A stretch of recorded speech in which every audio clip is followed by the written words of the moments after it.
Welcome back. It's the Big Blue Banter, New York Giants football podcast. I'm Dan Schneider, joined as always my co-host Nick Filato in the doldrums of June. 97 degrees out today when we're recording this. Don't know when it will drop. This heat wave is miserable.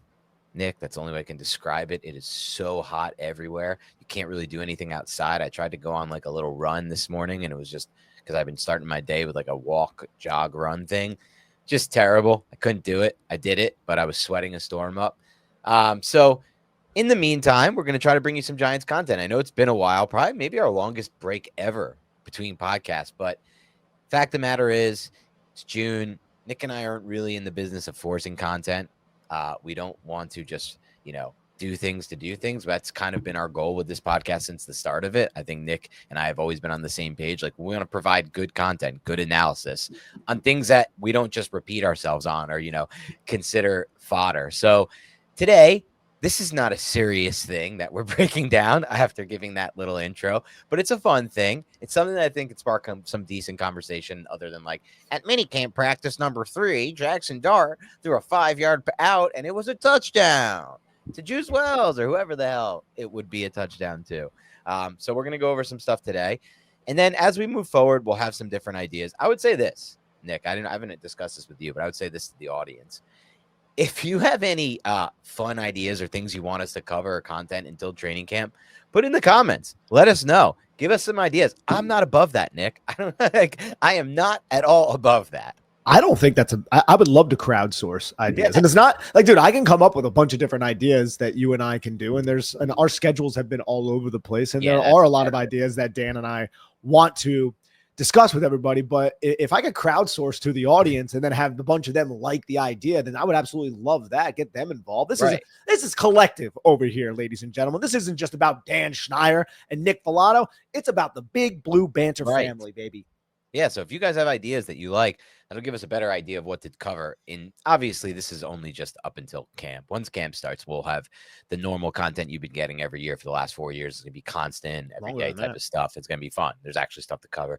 But we got a month until then to try to kill time and do fun stuff and have fun conversations. So that's something you guys can probably help us out with. Let us know. So today is what we hope to be a fun conversation. Every year, Philly beat reporter, one of the more prominent beat reporters, Jimmy Kempski, comes up with X reasons the Giants will be a dumpster fire this season.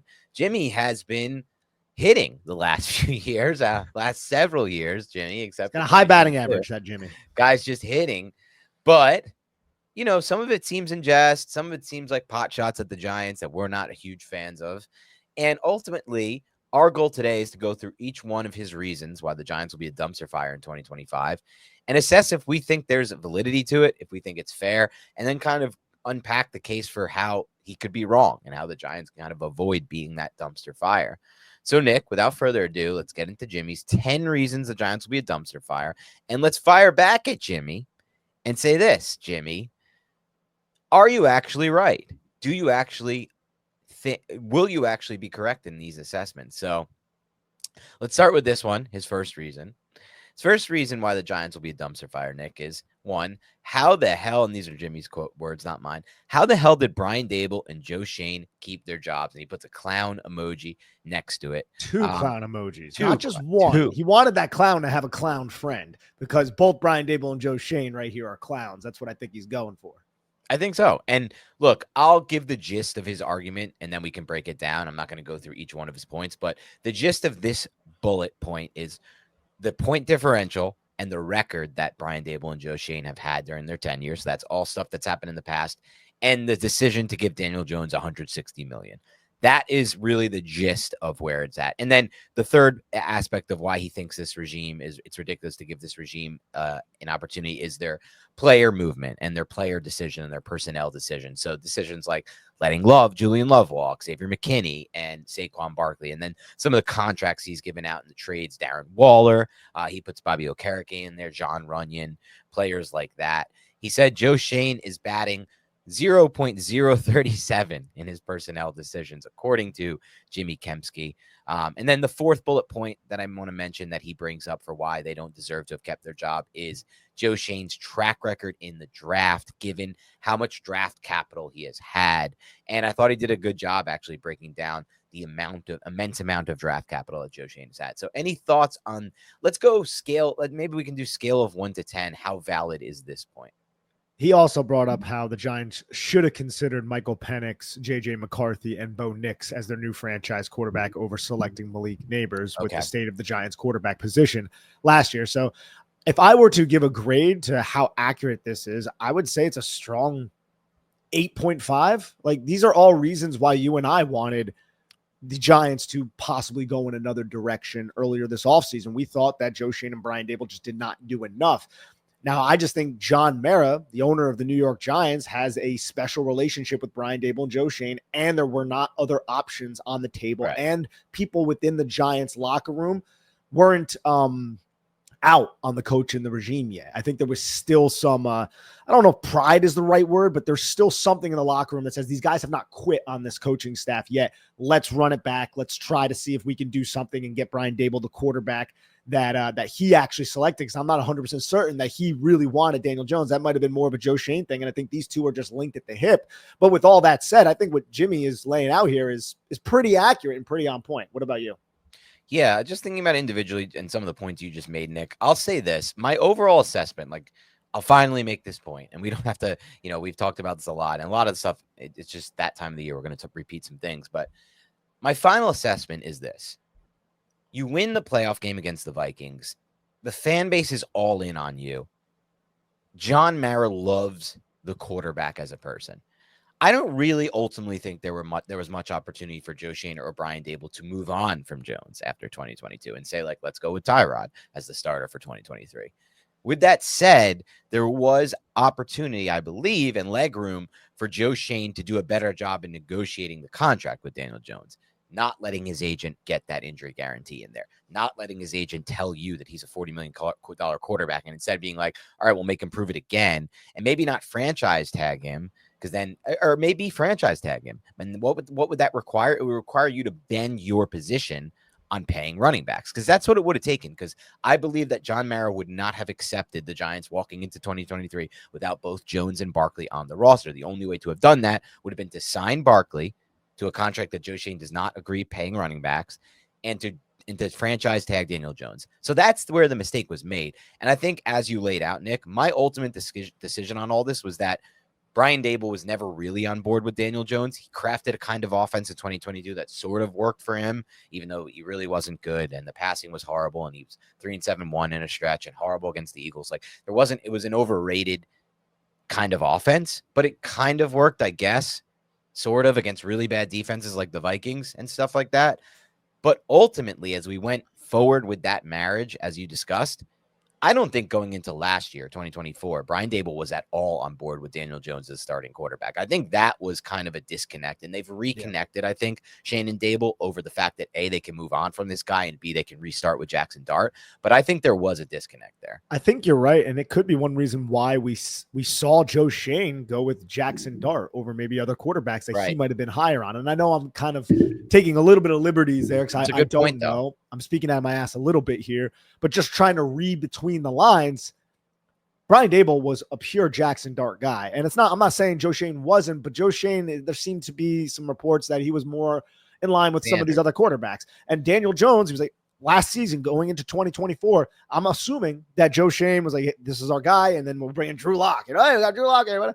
And Brian Daboll's like, I don't know if that's going to work at all, but we have Tommy DeVito, and I had some success with him. And they went into it and was an absolute tire fire. They ended up retaining their jobs, and now this is more Joe Schoen doing the solid for his coach, understanding that he's linked to the hip with Brian Daboll. And if this doesn't work out, they're both out of a job. So this has to be very collaborative, and I already am 0 for 1 swinging and missing on Daniel Jones if I'm Joe Schoen in the scenario. That's a great point. It feels like, just listening to all the context we've gotten out of this, aka Hard Knocks from last year, where Joe Schoen was like, we're going to get, if we can't trade up for Drake May and roll the dice on that Patriots trade, and we can't get Jaden Daniels, we're going to get him, Daniel Jones, the weapon we've never gotten him, that we want to get him, and Malik Neighbors, and we believe in, and we're going to see if we can justify that contract. And throughout that whole series of Hard Knocks, you never heard Daboll be like, yes, that's the move. Like, I like that play too. That's a great option. Like, we can't get our quarterback. He never did that. Daboll kind of nodded, All right. Yeah. You And, didn't really and then give there was the one like, I'd trade up for Jaden Daniels. And that was like, yeah. The one like, time he had a chance to talk about quarterbacks, the only time he got excited was like, yes, trade up for Jaden Daniels. Like, yes, I'd make that move. And it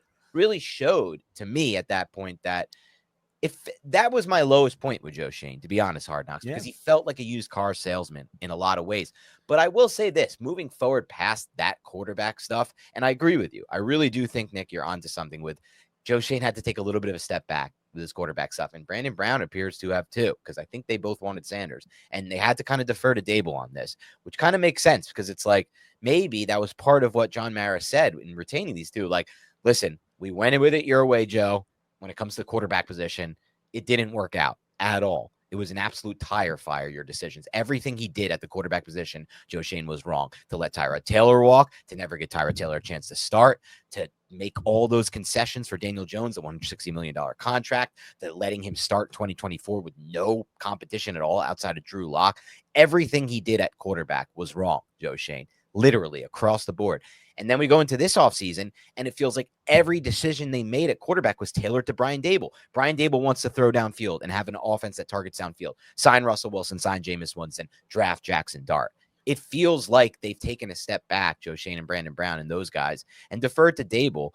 None of this really addresses what Jimmy said, so I will want to get to that. Yeah. And as far as what Jimmy says, he's really on to something across the board, it feels like here. The draft track record has been horrible for Joe Schoen, with the exception of last year. And that's the key here. That's what I want to get into as far as, was it a clown decision, as Jimmy says, to retain these two? Maybe, but the grass isn't always greener, Nick, on the other side. And like you said, there weren't that many options to upgrade, but also we don't get the 2025 draft, in my opinion, which I think we both are extremely high on. The picks they've made, Scadaboo, Bo, Alexander, Carter, Dart, like across the board, we're very high on this draft. Think it could even compete with and or be better than last year's class, which was the best class in a while for the Giants. Not just Joe Schoen, but Gettleman, like going back to years of Jerry Reese. We don't get that this year if we restart and a new guy has to come in using the old scouts. What we get probably, Nick, is that 2022 class where Schoen had to come in late using Gettleman's scouts and Gettleman's draft research and came across one of the worst draft classes I think will go down as, at least in Giants history, between the second round pick, the third round pick, and like everything missed in that class. 100%. And again, I think the Giants 2022 success is a big reason for the New York Giants going out and swinging as hard as they did. And a lot of the failures, like they needed to recalibrate after they were as good as they were. As good, I'll put it like that. We saw what happened in the divisional round in 2022. And I think John Mara took that into effect. And that is coupled with the relationship that he has with both of these guys. And that was just like, you know what? We have some foundational players here. I don't want to blow it all up because there's not a great option. Let's bring these guys back and see if we can recapture what happened in 2022 with a different, much better quarterback. It was like the final piece of the puzzle to fall was Daniel Jones from the previous era of Joe Schoen and Brian Dable. And now he's fallen. So John Mara's like, you know what? Let's give you a season with that piece now out of the picture because I supported that piece and that piece was not good. Yeah. And there's a lot that's gone down that just like makes me rethink a lot of my football stuff. Like I've really softened my stance, Nick, on not paying running backs. Cause like ultimately I look at the current roster and situation the Giants are in and I'm like, I don't give a flying F about the cap space that Barkley would have taken up over the last year and this year. It really is negligible. It means absolutely nothing to the Giants considering they don't have a quarterback they have to pay. It's literally meaningless. Like they could afford to have that cap hit right now for Barkley. And I don't care because still like financially speaking, it's great to have Tracy and Scadaboo on those cheap contracts. It's nice to have, but it's just something to think about because if I had that stance back then, I would have had the idea of the only decision for the Giants is to sign Barkley to a multi-year contract. I mean, obviously not the only, but like the only one Mara would have accepted after 2022 is to sign Barkley to a multi-year contract and tag Jones because after that, we know they would have moved on from Jones after 2023. And Schoen tried to justify the contract, but otherwise he would have moved on. Yeah. Now I'll say this. We got to get back to Jimmy's piece. Again, I agree a lot with what he's saying, but there's these little pot shots in here that make me go like, dude, this is such a, like roll my eyes a little bit. Like the trade for Burns was widely heralded for some weird reason, like stuff like that. And I feel like he takes pot shots at some Giants players throughout this, like Jermaine Illuminor and players that, you know, I watch a lot of tape on. I'm like, yo, this is a significant upgrade. Now I get it. Significant upgrade isn't isn't necessarily a compliment when we're starting down in the gutter, but Jermaine Illuminor is a significant upgrade, and he's also an average to slightly above average player. So there's a lot of that throughout this article as well that makes me roll my eyes. But on some of these core points, when you actually just break down what he's attempting to say and look beyond the veiled shots and things like that, I think there is some merit to it. Yeah, and I think the veiled shots are part of the piece. Like, he does this every year, and it's kind of fun for fun and stuff like that. Eagles fans eat it up. Like, yeah, I hate the Giants. Exactly. I hate those big blue guys in New York City. Yeah, exactly. I like They'd love to laugh cheesesteaks. at us. But ultimately, you know what, though? I haven't had it. I really want to have. There's a couple cheesesteak spots in Philly that I've been meaning to go to. Angelo's, and I think it's not Denix. Obviously, Denix is the roast pork sandwich, which is the best sandwich in Philly. Yeah, we know. Yeah, it's the best sandwich maybe ever, but definitely in Philly. The Denix roast pork with sharp provolone and broccoli rabe. But what is not a big fan of broccoli rabe? Oh, how could you say that as an Italian? How could you say that? Much more a fan of broccoli Robert, but broccoli Bobby. I can't believe you're not a fan of broccoli rabe. It seems right up your alley, Nick. It's healthy for you, which you love. It's the consistency of it. It tastes like I just fucking pulled it out of the ocean, and I was like, "Oh, look, something green! I could eat it." and I put it in my mouth. Like that's what about when it's sautéed with garlic and onion and shit?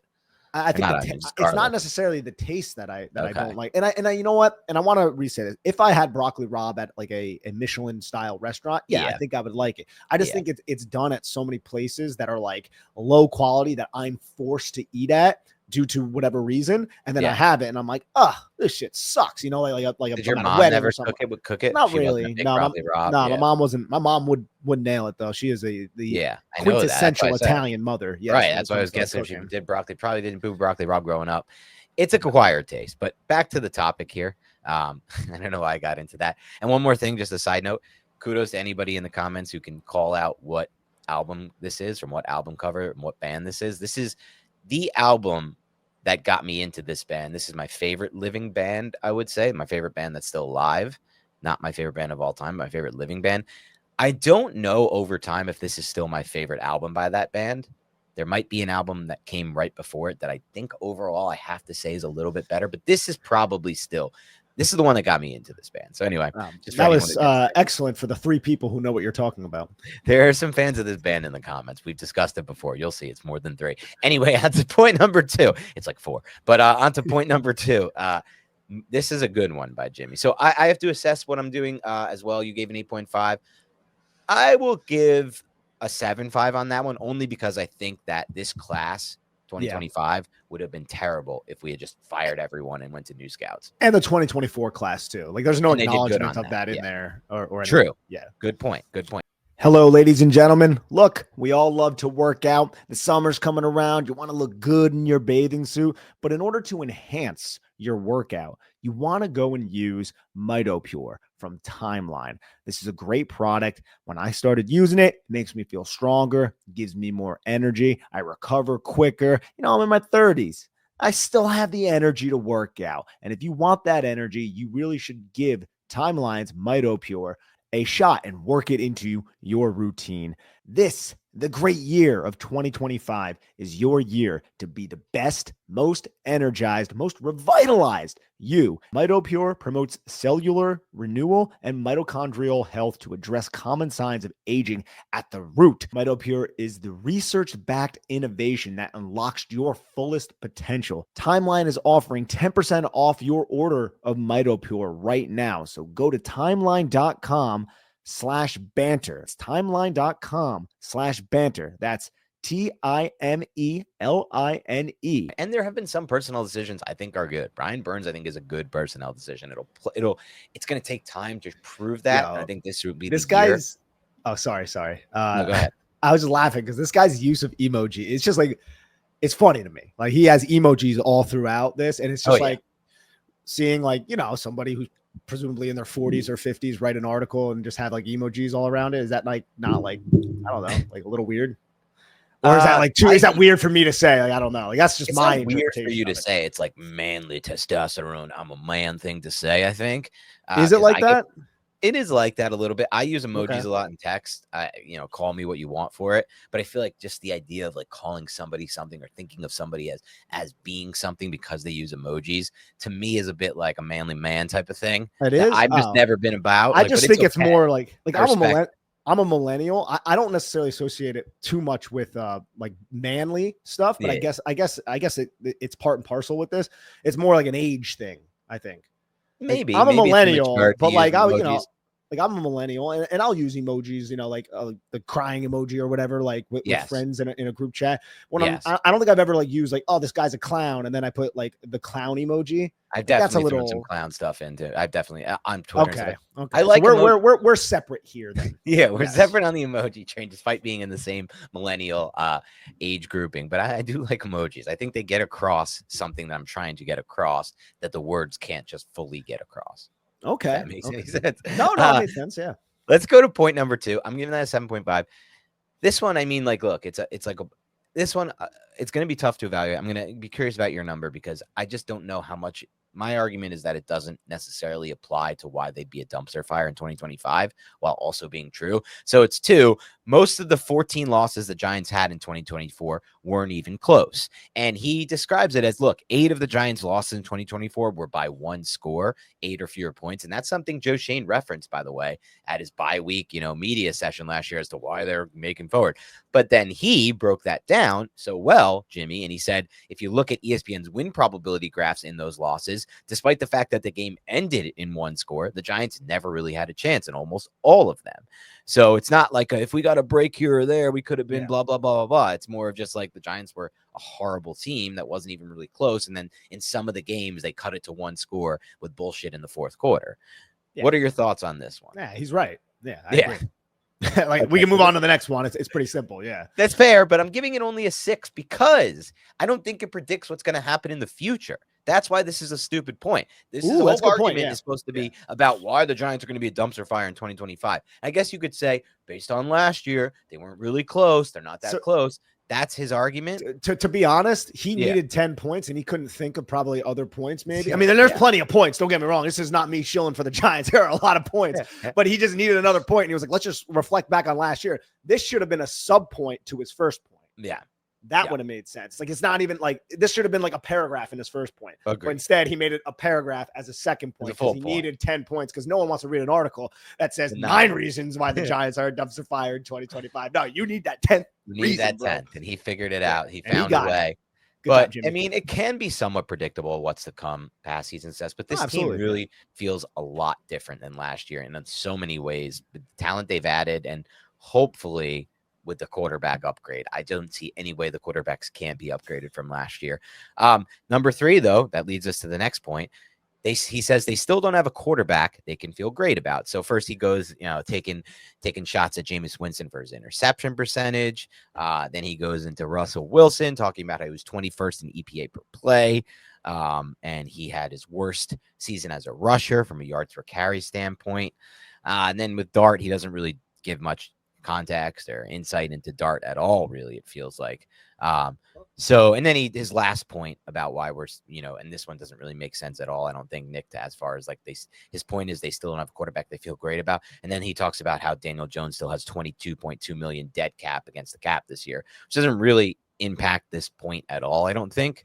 It doesn't, but he does say side note too. So he's just like, hey, they're also paying money to this bum who might start for the Indianapolis Colts, right? Like, so again, like, I don't know exactly the numerical value I'm going to put on this because, like, I don't agree with they don't feel great. Like, I don't necessarily feel great, but I think they look at Jackson Dart and they feel fine about the Jackson Dart decision. So is he just talking about like the starting quarterback for 2025?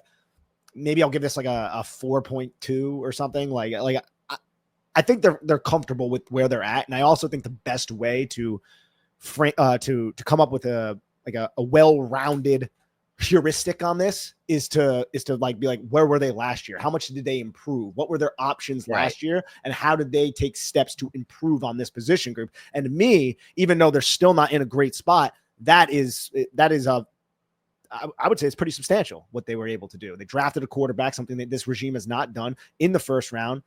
trading up to get it, and they got 2 veterans now in place. That is a much better quarterback room than Daniel Jones and Drew Lock. But the thing is, to Jimmy's point, the reason why the quarterback room sucked so bad last year was because of Joe Shane, was because of the decisions that this team made. So that could be a spot for him, but I'll go with like a 4.5 or something like that. What about you?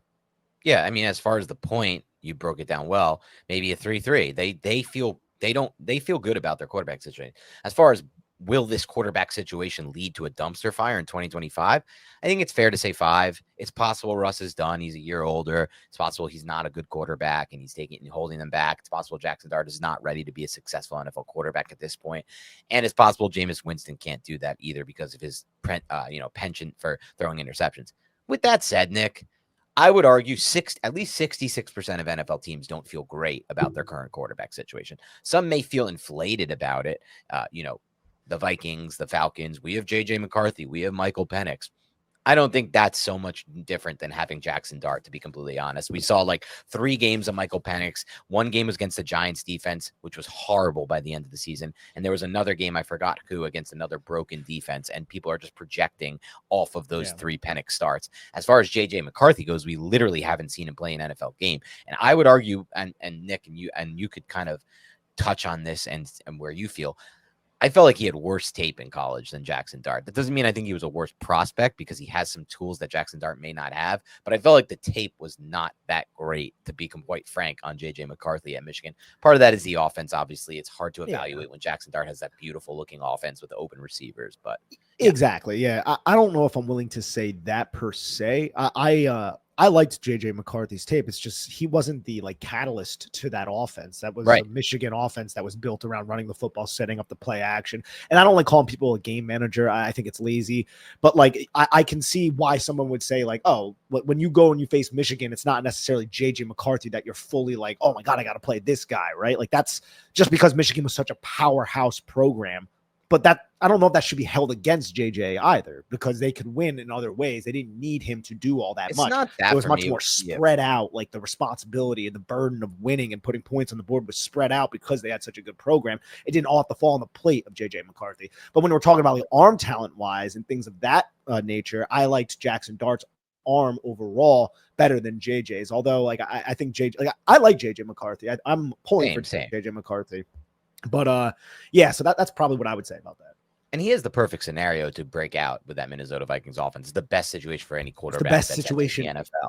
Yeah, seriously. I mean, just look at what he did for Sam Darnold and Kirk Cousins, Kevin O'Connell, and then all those pieces. And I'm not there are aspects of JJ's arm talent I like more than Dart. I think he had more velocity than Dart, but he missed a lot of throws on tape that I just felt like there was a higher percentage of missed throws on McCarthy's tape that I watched. Again, it was only a 6-7 game sample size, not every game he ever played, versus Dart. And Dart missed some throws too, but it just felt like there was more. It felt like there was more when McCarthy. It felt like there was more projection involved. So again, not to say he can't reach that. It's just to say if you're going to sit here and say the Vikings feel great about their quarterback situation and the Giants don't feel great as this point is being made, that to me is just stupid because neither has really proven themselves. And I think if we went through all the teams, I would say at most a third of the teams feel quote unquote great about their quarterback situation.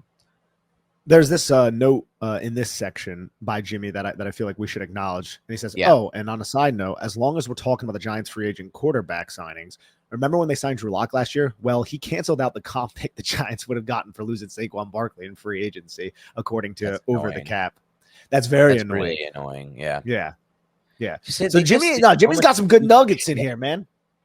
So much stupid shit at quarterback last offseason. I understand. Just think about what they could have done differently.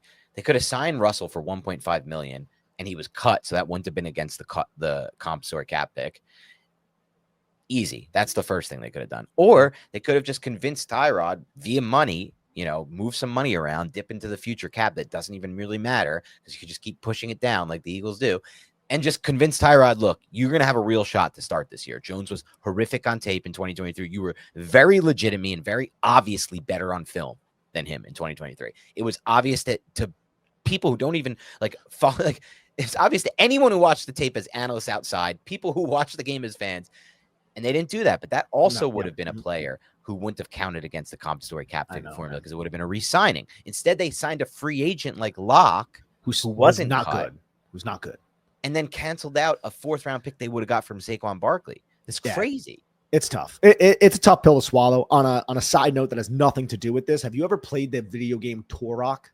No, I never even heard of it. All right, yeah, it was a video game from like N64. The only reason why I bring it up, for whatever reason, like whenever you like hit start to play the game, it'd say like, I am Turok. I just think that with Tyrod, like if Tyrod was the starting quarterback of the New York Giants, like when he would run onto the field, I would hear that. Like, I am Tyrod, Turod, actually, because I think it's actually Turod. It's actually Tyrod. I am Turod, which flows better, the same way as the Turok thing. But yeah, no, you're 100% accurate. You talked about how no one in the comments is gonna know what album cover I have behind there. There's not a chance anyone in the comments knows. Somebody what is the gonna hell you're talking comment it down below. The Turok fans, man, you ran No around. It was like the Paleolithic era or something, and you're like slaying dinosaurs. Yeah, dude, it was a whole thing. This is unheard of. But it's a fun respect podcast. to those Turok fans in the comments, if there are any. With that said, we'll move on to his next point. And his next point, number 4, is the offensive line is still bad. He goes into breaking down Andrew Thomas, John Runyon, John Michael Schmitz. I think he has a horrific evaluation of Andrew Thomas, just bringing up some stupid stat. Like he's given up 8 sacks, according to PFF, who I don't even fully trust their sack accounting, to be quite honest, over the years. Jimmy's reaching a little bit with some of this. He doesn't really have any other analysis outside of John Van Roten's age, and fair on John Michael Schmitz, but doesn't touch on Illuminor at all and how good he was last year. He says Illuminor have not lived up to his contract. That's the complete opposite. Illuminor outplayed his contract last year, including starting at left That's tackle. That was one of the silliest things I read in this article. It's like, dude, he's getting paid like nothing right now. Look at like what other players are. Look at like James Hudson III is getting paid. You know what I mean? Like this is like Jermaine Illuminor played multiple positions for the New York Giants at an above average level, getting paid really not that much at all. Like he is set up to get another contract after this season, and he's taking arrows in this article. I mean, that was bogus. You got to do better than that, Jimmy. Yeah, this is just like a clear example, Nick, which we talk about a lot, you and I, like offline, of like how we feel whenever we listen to a podcast that we respect, of like good people, like legit analysts, but like they clearly don't have time to watch tape of all 32 teams. No one does. And they talk about the Giants. It's always like stuff that we just like are like, how could they have this take about the Giants? It's like, this is only, you could only have this take based on like what you've heard or what you've seen or what has happened in past years. Because if you watch the tape, this tape makes no sense. This is a clear example of that. Like he did not watch the tape on the O-line last year, which was much improved before the injuries. And so he just has this like take. Yeah, I think a lot of people are like that. Like, I don't like, and I'm not trying to shame anybody in national media or anything like that. I'm just some little freaking podcasting blogger from the New York, who covers the New York Giants, barely makes anything, you know what I'm saying? But like, I don't know how many like people actually like dive into the all 22 either. A lot of people who write and talk about these teams and have podcasts, unless they like say like, hey, I do all 22 analysis. I don't think like many of them do. Is that fair to say? Like, do people sit there on Monday and like do beat reporters sit there on Monday and watch like 6 hours worth of film? Like, I don't really think many of them do. Doubt it. Yeah. I don't think that's a thing. I think there's people who do that, and that's like us and Bobby and people like that, and other teams have it's a niche. Yeah, it's definitely a niche, but that's how you really are able. First off, you need to have the acumen to understand at least somewhat what the hell you're looking at, right? And then you have to have the time and the ability to like know what their job and their role was and factor all of those things in. And I think we do a good job on this podcast doing that for the New York Giants. But when I hear like the national people, like Colin Cowherd doesn't have the time to watch anything other than like what his producers tell him and like what he watches on Sunday. You know what I'm saying? And that's the same with so many people who are on the national stage. Unless you're like Nate Tice or Robert Mays or people like that, you're probably not watching all 22. Even those guys, though, like I don't think they have time to watch all 32 No, of teams. course not. Of course not. But that's the thing. Yeah. Like Orlovsky does some cut-ups of all 22 that I like, and Baldinger. And Baldinger actually is probably the closest there is to watching all of the teams. Like Baldy finds a way to like grind through a shit ton of teams on tape. And then he has that pen and the shaky camera, Yeah. It's very Baldy-like. I like it. Yeah. So yeah, anyway, the O-line one, that's his weakest point, I think. All right. The next one is, and this is an interesting one because I think it's probably going to be the biggest one debated with our listeners. I don't really even know fully where you stand on it, but he takes a shot at the Giants' decision to run it back with the same skill position guys outside of adding Cam Scatterbo. Then he goes into why it was done based on their offensive ranks last season. things of that nature, what people say about the deals or about the players they brought back. Jason over the cap says the Giants are returning 91% of their playing time skill position players, which is wild considering how bad they were last season. For me, this one doesn't stick, Nick, because I just personally believe from watching the film that the skill positions are not culprits for why the Giants offense has been so bad. I think it's pretty simple to me. It's horrific quarterback play, first and foremost, and it's bad injuries to the O-line at bad times. And that's basically it. Does a Slayton drop here or there? Yeah. Hurt? Yes. Does a Malik Neighbors drop here or there? Hurt? Yes. Tyrone Tracy dropping the football in that Carolina game and leading to an interception, even the ball was thrown wildly late and behind him.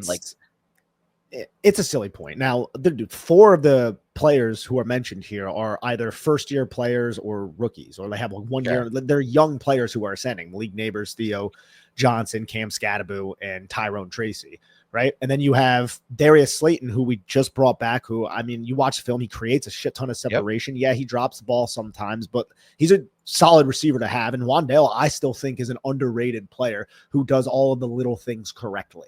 And I think Malik Neighbors just substantiated that when he was at the Fanatics Fest or whatever, and he was asked about, I think, one of his teammates that he looks up to, and he just couldn't stop raving about Wan'Dale Robinson.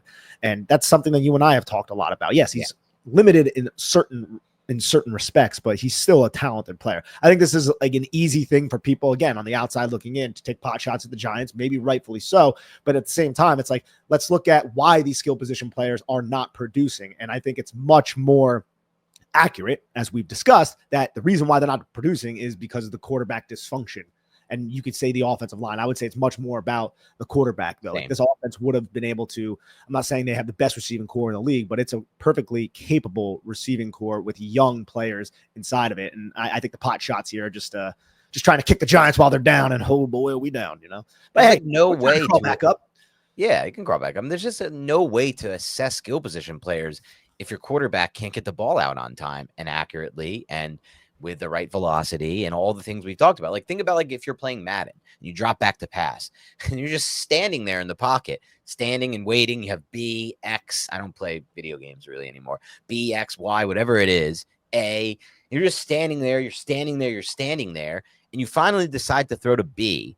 But B was running in-breaking route, and B needed to get the ball in that first window of the in-breaking route, but you decided to go to B way too late, and that second-level defender is standing right there, and he either just somehow doesn't know, in old school NCAA, Nick, where you would throw the ball right at a defender, and it's the most easiest interception ever, and it hits off his hand. It's how do you not intercept that? You ever have those moments in video games? This literally was thrown right at you. It would never be dropped like that, and it's always just a horrible looking thing. But point being, if you're late as a quarterback and you're not on time within the schedule and you're not on schedule within the scheme, it's not on the receiver anymore. It's on you. And if the ball is thrown late and behind you, like we've seen so many times, and it hits your hands, it's a drop on the stat sheet. But everyone who really knows what they're looking at knows this is on the goddamn quarterback for not getting the ball out on time and not leading the receiver. It's not on a goddamn receiver to make acrobatic catches behind his fucking head like we've seen these receivers have to make for fucking 6 years. And that's the bottom line when it comes to this. And it still fires me up. And I haven't snapped on this pod in a long time, Nick. So it did feel good to get the blood rushing a little bit right there. Take a deep breath now. You need to get that blood going a little bit. But it does annoy me so much. It boils my blood to think about how much these receivers have been blamed for things that are not in their control. No, yeah. I mean, it's something that a lot of people have been doing. Look, once the Giants added Malik Neighbors, it's well, that's the alpha that this receiving core needs. And they have that alpha now. But Darius Slayton and Wan'Dale Robinson, those are perfectly fine complementary pieces. Yeah. Now, the big question mark is Jalen Hyatt. And I was wondering, did Jimmy even – it's hard for me to go to this article, and I'm not doing this to take shots at his article, but literally it's taking up 5 gigabytes of memory on my Google Chrome. So if I'm this on the screen right now, that's because I have this freaking article pulled up, just a full disclosure. But yeah, was Jalen Hyatt listed there other than when he listed the depth chart? I can't get over. I'm frozen right now. No, he didn't get into him at all. See, that would have been one that you could have taken realistic shots at, because we've talked a decent amount about that, the trade up for him and how he can't even find the field. And maybe you could use that as to, well, you traded up for Jalen Hyatt, And now Darius Slayton, you bring him back on this deal that is similar to the deal that you could have gave to Saquon, but that would have been a more valid point than I think some of the points here. Right. Actually, all the points with this one. Actually, that point like I just said, I think is better than any point that he listed in this specific section.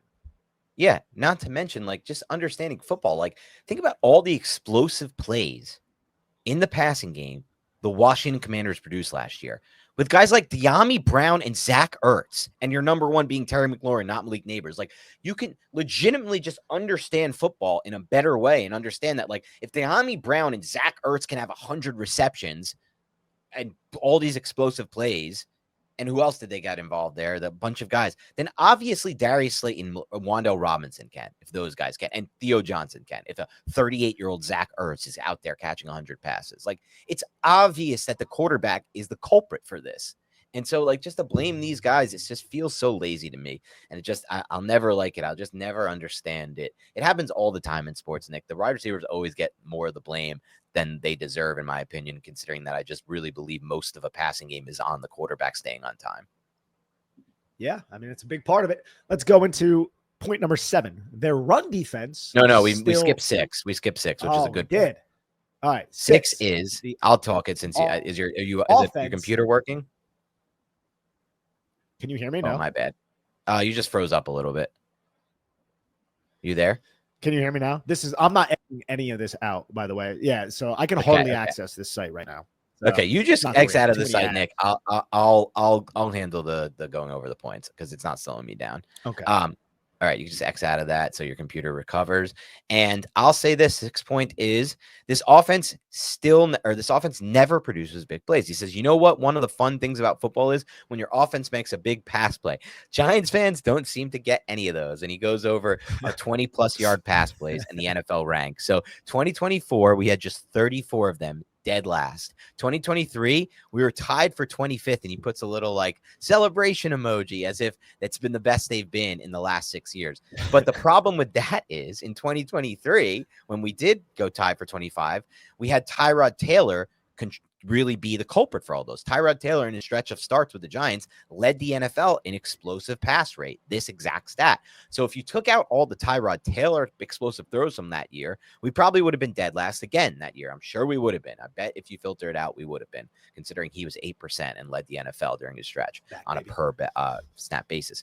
So then we go back to 2022, dead last. 2021, dead last. 2020, 31st. I cannot believe, Nick, that we've watched the last 5 years of football. We've been dead last in explosive. We've lived through this. We have to sit through this shit day after day, week after week. All the time listening to people be like, no, it's not this guy's fault. No, like, dude, come on. We're dead last every year. Longtime listeners of this podcast understand, because we have been talking about this since I think 2021, 2022. We've been talking about it that long. Like 2022, I remember when the Giants were on their dry spell in 2022 and they were playoff bound. We brought up how the Giants aren't creating explosive plays and how it's insane that the Giants are having success right now and winning football games without the explosive plays. And people gave a shit for saying that, but it was the accurate thing to say. So Jimmy's 100% right with this point. And I mean, this point is directly related to many of his other points. The quarterback point, he would group this in with the wide receiver point. I would say that it all really can just be boiled down to the root of this problem, which was the quarterback position. Yeah, I mean, there's no way to deny that. We have literal proof, and that proof is Tyrod Taylor leading the NFL in explosive pass rate when he started. That proves it's not the receivers right there. Point blank, end of discussion. I don't want to hear a single argument against that because it's obvious and clear proof that it was on the quarterback there. Anyway, point being, though, I'll give him a little crap back because he says this as a point as to why we'll be a dumpster fire. But Russell Wilson was one of the best most efficient explosive pass throwers in the NFL last year. And that's the starter right now. Left out. Yeah, and also Jackson Dart had good explosive pass rate at the college level. Jameis Winston is had led the NFL in air yards last year. So that's the thing. Like, agreed, this offense has never produced big plays over the last 5 years, which it is insane to watch and look at when we're dead last, 31st, and I guess 25th and 23, but it doesn't really count because Tyrod was the quarterback for all of those big plays. But The fact of the matter is that doesn't prove that they're going to be dead last again going forward. They've added 3 guys who have a history of explosive passes. So I don't love this point from that standpoint. I'm not personally, Nick, concerned with the Giants' explosive pass rate this year. I think it's about to go up. Now, the question is, will it go way up or will it just get to like 25th or 24th or 23rd? It needs to get to me inside the top 20 for us to make a big difference. If it gets inside the top 20, how many emojis will you use to celebrate it? No, I need top 15 for more emojis. Okay. So you wouldn't even use one emoji top 20? No emojis top 20. No. Okay, but top 15, we're getting one. Listen, I'm here's the fact of the matter, Nick. After our discussion today, how can I not feel a little self-conscious about it? So moving forward, I have to curb the usage of my emojis. And so, I'm going to need more to move the needle when it comes to using emojis. Just don't curb your enthusiasm. That's all I ask. Well, I always do that.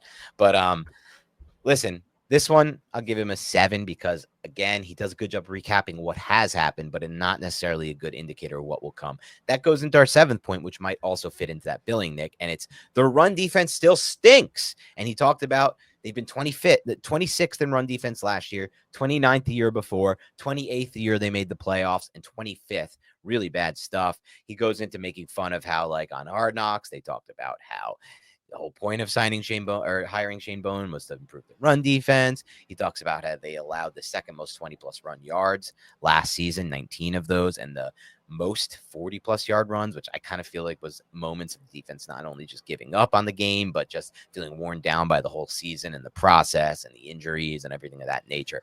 The question is, because his next thing is, how did they stop the bleeding? And he says, the only thing they did was sign Roy Robert Harrison. It's like, dude, come on, man. Like, that's your thing of like what did you not see all the other signings the Giants made? Even just mentioning Ledbetter, Darius Alexander, who I think could be the real reason if they take a step forward in this regard. So I just don't love his rationale for this. But what's your thoughts on this 7th point? I mean, I think he's right in the sense that the New York Giants, and again, I don't have the article up anymore. It just murdered my iMac. It really did. Yeah. So he's right in the sense that the Giants' run defense has sucked.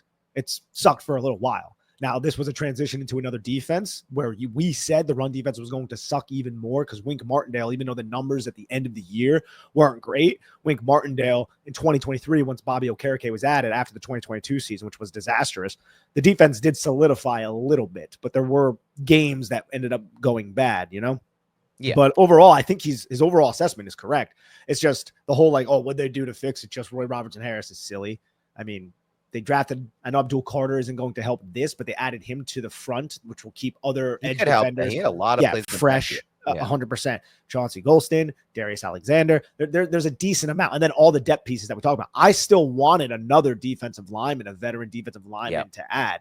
But I also think like a Javon Holland is going to be an upgrade over a Jason Pinnock from that. I think Tyler Newton, so there's, I think overall, that last point that he had about how they didn't do anything is I don't think that's fully accurate, but I do wish they did more. But I mean, they kind of had to do a lot this offseason and they accomplished a decent amount. Let's just see if it translates to win on the field. I'm not convinced that it will, at least from I think it will be a watchable product this year, the New York Giants. I just don't know how many games they'll win.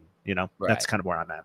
That's fair. And that's more than fair. Yeah. I just think that, he doesn't take into account all of the additions they made. And a lot of it to me is just going to come down to one of two things. One, will Jeremiah Ledbetter be more of an addition than people realize right now? Just somebody who can help solidify that run defense. I kind of feel like he has been at times in the past. I'm a little bit higher on him than I think most, but we'll see what happens there. And then 2, or could Darius Alexander just hit the ground running? Because here's the thing. Darius Alexander was a really good run defender in college. The whole thing is it was at Toledo. And what does that mean?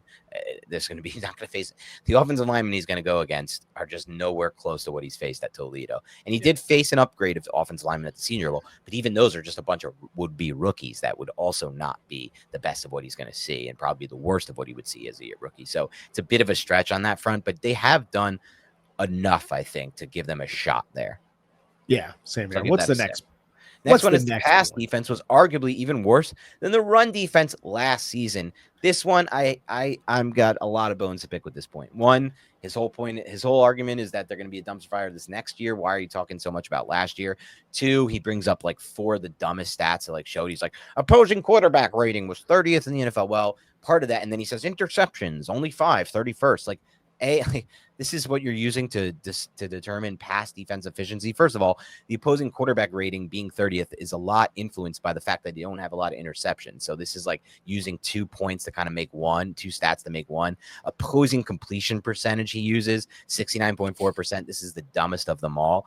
Completion percentage is a stupid stat in a lot of ways. Like I've had arguments with people who are like, the Giants should have taken Shorter Sanders at 3 overall because his completion percentage was the greatest of all time. And NCAA you're like, well, is it adjusted for depth of target? And they're like, no. Okay, well, don't you think that's important context? Like Shane Bowen's system is a too high system that's going to give up a lot of easy completions at times. We saw it in that Washington game. So like completion percentage is just a very overrated stat in my mind when it comes to that. Yards per attempt, that's a good one. And the Giants were really bad at that at 7-7 last year. That's the only one I give him full credit for actually caring about in this bad. But then he breaks down how he doesn't like the Holland signing, the Debo signing, the Golston signing. He thinks they're all bad. And the reason he assesses that is you could have gotten Saquon Barkley. It just keeps coming back to the Barkley thing. So this one I think is one of his weakest points. Yeah, I think he's kind of accurate though. I mean, the pass defense wasn't great. The team wasn't great last year. And the point of this article too, and maybe we should have prefaced this at the top, is like, you know, we're making fun of these other teams as well, right? Because I'm pretty sure he does this for the other teams in the NFC East. So there is an air of that with this article as well. I just want to preface that. I'm pretty sure that's like the overall point, just when I read through it a little bit. But either way, it's not the I would say the best. No. I think it's a good point in general because the Giants did suck last year. But he's just trying to take stats to kick the Giants while they're down because the Giants are the Giants, and he needs to write this article. Like that's kind of what his whole thing is here, right? Yeah, exactly. And conflating stats that kind of say the same thing. I mean, that's just whatever. Yeah, no, I completely agree. I mean, it's an exercise for like fun, I think, ultimately for him. But there are reasons, at least for my end, to be like, some of this stuff is a bit fugazi. And that leads to the 9th one, which is the least fugazi of them all. Is it Fugazi or Fugazi? It's got to be Fugazi. I say Fugazi. Yeah, it's Fugazi. The least Fugazi of them all is his best point, which is the Giants have the hardest schedule in the NFL. And he goes into some things that really are bleak, I think. I mean, their schedule is hard. And as far as the reasons why their schedule is hard, Nick, like this one I haven't really considered, but it's kind of effed up. The point differential of the teams they face this year, dude, these teams are just like rocking opponents last year. The Eagles, the Broncos, the Lions, plus 114, plus 160, plus 101, the Chargers even, plus 94, the Commanders, plus 222, the Lions, plus 122, the Packers, plus 100, the Vikings. Like, they're just getting these teams they have to face this year were really good last year. It doesn't mean they'll be really good next year, but he goes into that. He also goes into like, even if you filter it out by like strength of schedule based on teams' projected win totals, the Giants are still the hardest team schedule by far in the NFL. The Giants went, they have 10 games against teams that made the playoffs last year. So this is it. I mean, like this is kind of like, I think the Giants have really upgraded their roster, Nick, and I think they're going to be a much better football team product wise than last year. But that doesn't necessarily mean I think they're going to win a lot of games. And the reason being is this freaking schedule. Schedule's tough. I mean, things can change over the years. Yeah. We know that. But looking at it, NFC North and the AFC West and the NFC East twice, that's devastating. And then you look at some of the one-off teams that they play, it's like the San Francisco 49ers, you're like, bah, you know, like just going up against a great coach in general. It's like, that's who we got to play. Like, what the hell, you know? So it's not the best situation. Then you got New England. Oh, maybe you'll steal a win against Drake May there. Maybe. I mean, look, the Giants are going to have to make a lot of upsets this year to be the team that we hope they could be. And that's sometimes how it goes. Like in 2022, they had a lot of upsets. They upset the Packers. They were underdogs. They upset the Ravens. They were underdogs. They were underdogs in a lot of those wins. Yeah, they were. Final point. Benefited from certain, like, I don't want to say like luck, but like that's kind of what football is. Sometimes it bounces one direction and doesn't the next time, you know. And the Giants were the beneficiaries of that in 2022, whereas the last 2 seasons, like none of that ever went their way. And they were also just shitty. They weren't playing that well. Yeah, it's like even if it did go their way, what is it? Another 2, 3, 4 wins most. Those last 2 seasons, they've been so bad. But this is a new team. His last point, though, is one that it's definitely for fun, and I'm curious what our takes are going to be on this one. But his last one is the owner is a weasel. And he talks about how John Mara said as recently as this offseason, it better not take too long. I should actually let you do this, but you don't have the article open because it ruins your computer. But it better not take too long because I've just about run out of patience, Mara said when asked about how long it would take for the Giants to improve. And he says, what are you talking about? You're the owner. You made these decisions. You run out of patience, but you brought back Shane and Dable. And then he talks about the Jones stuff, all that. So what are your thoughts on this last point? Hey, man, you got to get a shot in that ownership, right?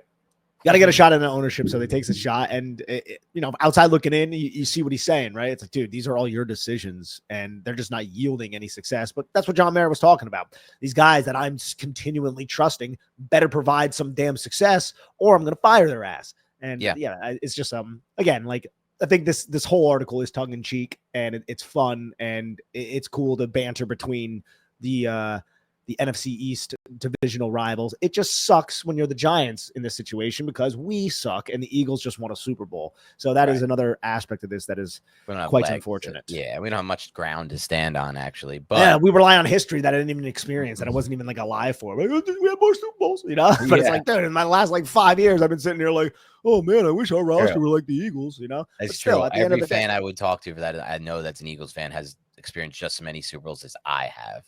Yeah.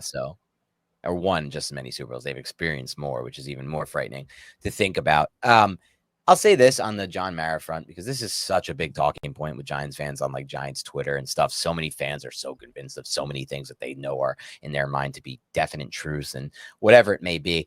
I'm always torn on Mara as an owner because I think he does care a lot. I think he provides a really good situation for players as far as locker room, how it looks. I've walked through that building, like the food they provide. And you've heard players talk about this before and after they've been with the Giants. Like, the facilities are good. They treat us well. When we get sick or our family gets sick or our wife or something gets sick or it has complications, whatever it may be, they're there for us before and after.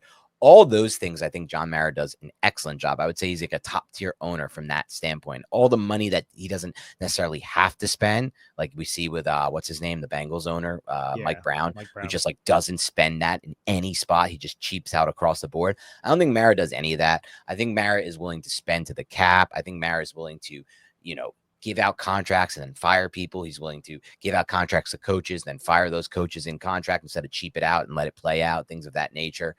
All of that, I think Mara does a good job of. The problem is some of that is outweighed by the oversight and decisions. For example, letting Gettleman have that job for that long. That was a massive mistake on his part, and he needs to take the responsibility for that. The Jones stuff was another massive mistake on his part, and he needs to take responsibility for that. And that stuff is all football-related stuff. So, like, I never know where I weigh on Mara because of that, because I do respect that we're not a cheap team. I do respect that we take care of the players and all of the stuff that he does. And I respect the fact that he does care. Some of these owners, I don't think actually care that much or as much. So I never know what to do on that front. I mean, I'm fine with John Mara, but like, again, like this guy owns the team that I root for and wear, like, oh, I'm a New York Giants. I got a New York Giants. Like, that guy owns that. Like, there's no changing that. And you're right. The grass, as you said a little bit earlier in another context, the grass is not always greener. And having John Mara as your owner, I know he cares, and I know, and maybe he doesn't make always the best decision, but he's spending money like it's mad. You know what I'm saying? He's spending money, and that's all I can ask. Like, if you get it wrong, like if you screw up, Mr. Rich Guy who owns a football team, own your screw up, buy it off, and then try to fix it with all that money you freaking have, so I can be happy rooting for your freaking team that you own, and I'm just a fan of. And he does it despite not, like, at least all, like, nobody knows these things for sure, Nick, but like, and anytime you read about it, I don't think he's one of the wealthiest owners. I think he's actually in like the lower tier as far as owners' wealth goes, or in the middle tier at most. So he's doing this despite not having as much money as some of the owners, or as much wealth, whatever you want to call it. And he's also, and I don't know how much of this is like look, he's NFL royalty. Like, his father was Wellington Mara, right? And people be like, oh yeah, nepotism, and I get that. But like, he has stepped into Wellington's role, and he cares, it seems like, just as much as Wellington, and about his family's pride and about getting it right. And I can deal with somebody like that, even though they don't get it right, when the opposite is somebody who is just like, I'm just trying to be frugal and turn a profit here. I think John Mara isn't just trying to turn a profit. He is trying to win. That's the exact thing. That's what always brings me back to maybe liking, us having him as owner. Like a lot of these like really rich people, like this is a business for them, and obviously Right. winning is going to accelerate that business, and it's going to profit that business. But at the same time, some of these guys, like, so I don't really care that much about winning. I'm just trying to profit this, and then I'm going to sell it off sometime. That's not John Mara at all. John Mara will spend money and spend some of those profits to win, just for the sheer fact and the pride of winning. Like he has that in him, at least. That's at least my interpretation of it. Me too. And that's a good thing. All right. We've somehow found a way to talk for an hour about this Jimmy Kempski article. Shout out. Thank you, Jimmy. Thank you for the content. Yeah, thank you for the content. To everybody else, please help us grow the channel by liking and replying. Let us know some content you might want to hear. Let us know if you know about that Zoltan game or whatever it was called that Nick played. Torok. Zoltan. I thought of Zoltan because I was thinking of Legends of the Hidden Temple. You ever watch that show? No, but is Zoltan like? Isn't there like a big with Tom Hanks? Doesn't he go see like a Zoltan machine? And maybe that's what that is. It's the Zoltan machine from Big with Tom Hanks. Did you never watch any of those Nick shows like Legend of the Hidden Temple, Guts, any of that? I did, but I wouldn't remember. I don't think too much about. I remember Guts. They like climb mountains and there was like shiny shit. Yeah, like I watched some of those, but I was never like. Yeah. They were like, oh no, he's got to jump on the ball. Hopefully he doesn't. Oh look, and then there's a fat one, and he falls in, and a big splash. To compete on Guts, dude. I always wanted to play. I don't think you do well. I don't know. That's a terrible take. I don't know why you would even say that. I'm disgusted. I'm disgusted by that take, and we're gonna end the podcast on that tangent. I love that, dude. We're gonna come into the next show, and he's gonna be like, "Welcome back. This is the big joined as always by my co-host Dipshit McGee." It's not gonna be me. It's gonna be somebody else sitting here. I always used to do. I had like back in high school. I had like a impression of Guts because I always felt like, and Mike O'Malley was the host. That was the name of the guy, and he was always just like.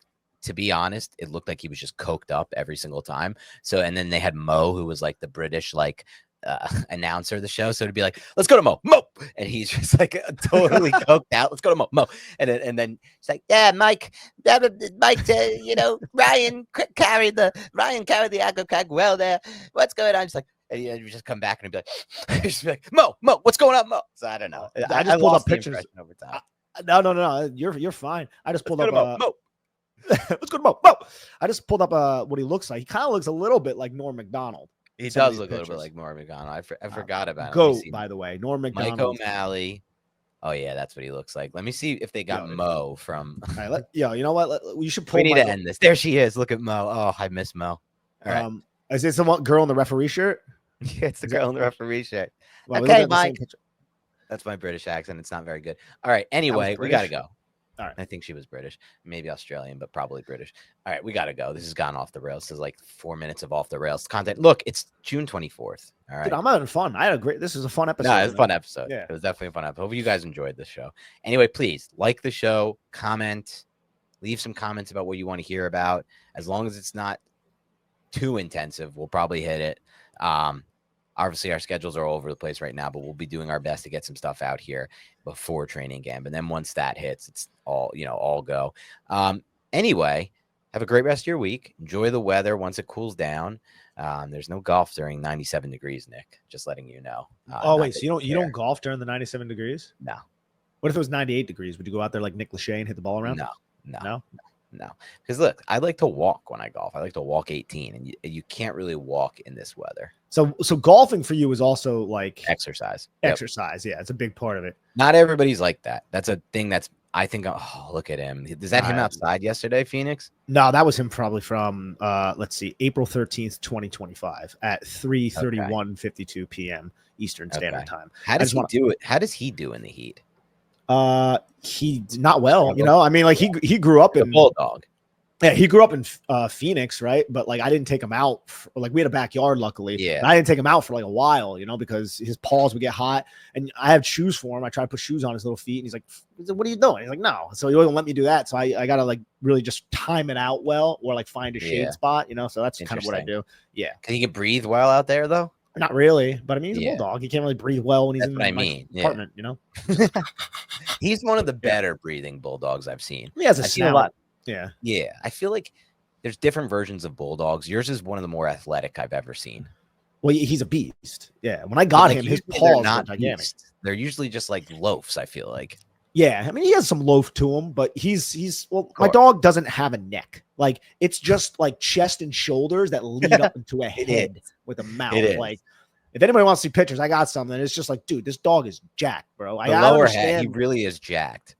I understand why people are, dude, when I'm walking down the street with Phoenix, people like look at me and they just dart to the other side of the road. Really? And I'm just like, yo, I'm like owning this street, right? But he's not which scary is good. at all. I mean, I wouldn't want to walk. Like, if I saw him, unless you wear a hat, he's good to go. Unless what? Oh yeah, the hat. Yeah, he doesn't like hoods people. Or hats. No, he's not a hood guy, not a hat guy either. No, he's like, what the hell is that? But to take that off, all dogs seem to hate hoods and hats. I don't know what it is.